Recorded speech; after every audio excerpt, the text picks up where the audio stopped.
So I'm in my side garden today, and the project is putting up a no-dig fence. I'm putting up this fence to help with the problems we've been having with the turkeys and the peahens. Looking forward to it. This project is fairly simple, and a senior gardener could do it alone, but I fortunately have the help of my two grandsons. The fence is going up in my front yard, around the left side to protect my garden bed from the wild turkeys, as I mentioned. So here I'm just showing you all the tools I need to get this job done.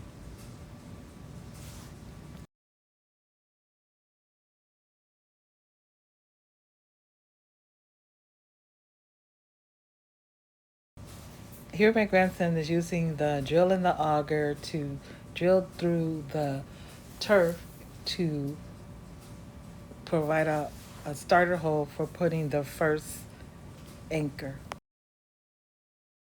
He's already unscrewed the spike from the fence post, and now he's just testing setting it into the pre-drilled hole. Eventually he will drive that spike into the pre-drilled hole all the way until the wings are flush with the turf.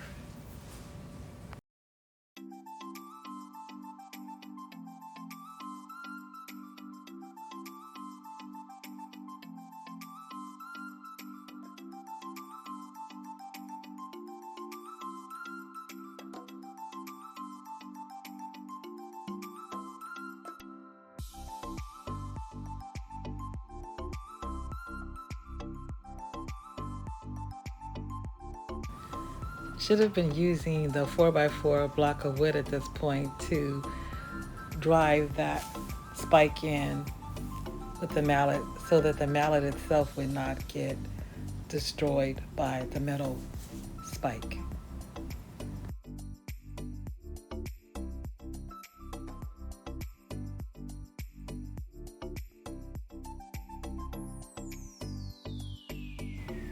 So we did get the wood, but this one was not probably big enough.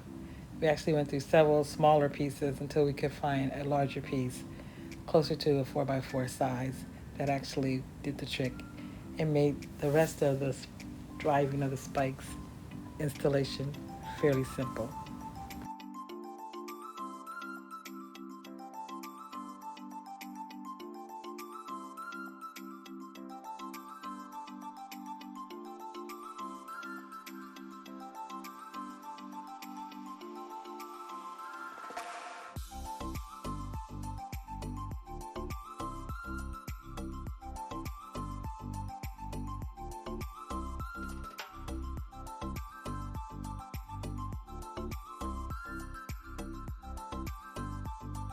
All in all, we will be installing about 10 panels on this side. To come up with the number of panels that you need, you want to measure the entire area to determine the full surface of that area. And then you will divide that by the panel length, which is 4 feet, 4.5 feet. And that will tell you how many individual panels you'll need. And you will always need one more post than the number of panels that you've calculated.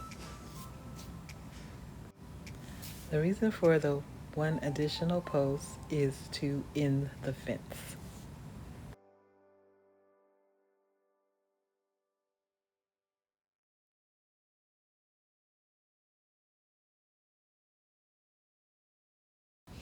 Still, still struggling with that small piece of wood, but eventually we will get a larger block and things will go lots faster.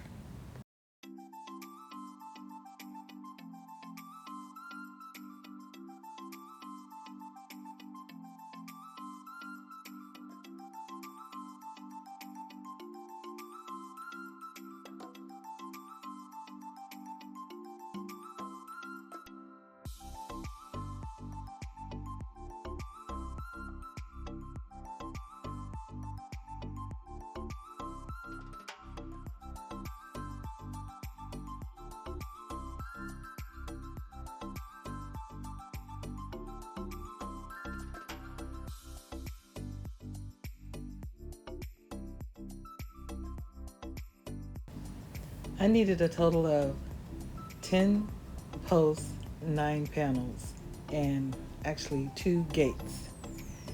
And we just repeated the process of drilling down to put in our spike if we were in the turf.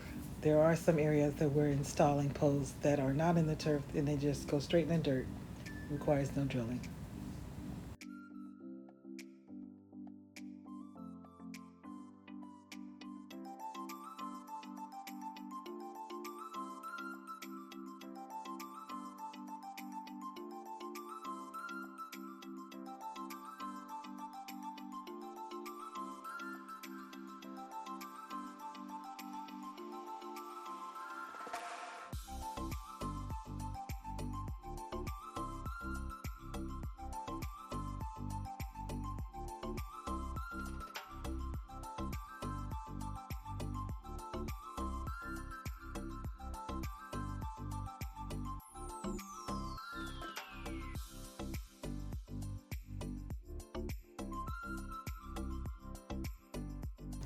So here we are joining another panel to the first installed panel. We line them up, put the second one over the spike hole, and then drop down with those two together the post.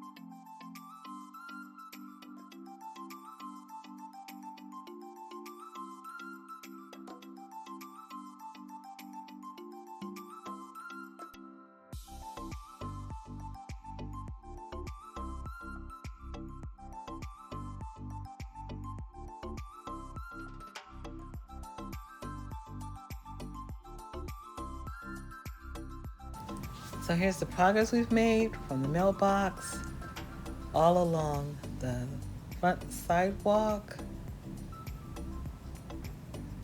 getting to the edge where we curve up the driveway. And I did a angle here so that we could save on the number of panels instead of doing a right angle. So here we're having to trim back my agave plant because it was crossing over the area where we would need to install the fence. So this plant has been here some 30 years almost, but it's still healthy. This won't kill it or harm it.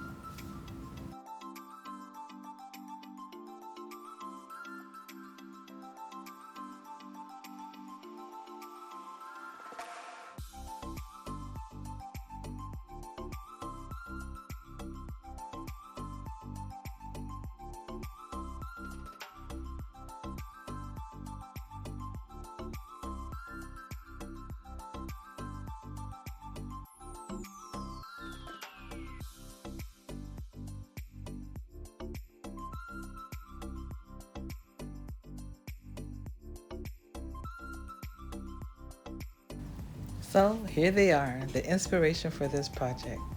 Pretending like they're looking for food on the asphalt. Really? I know you're just checking out what we're doing. Spying. Mm-hmm. Right. So that's the end of part 1, this video. We'll have to wait till we get the other pieces in and complete the fence.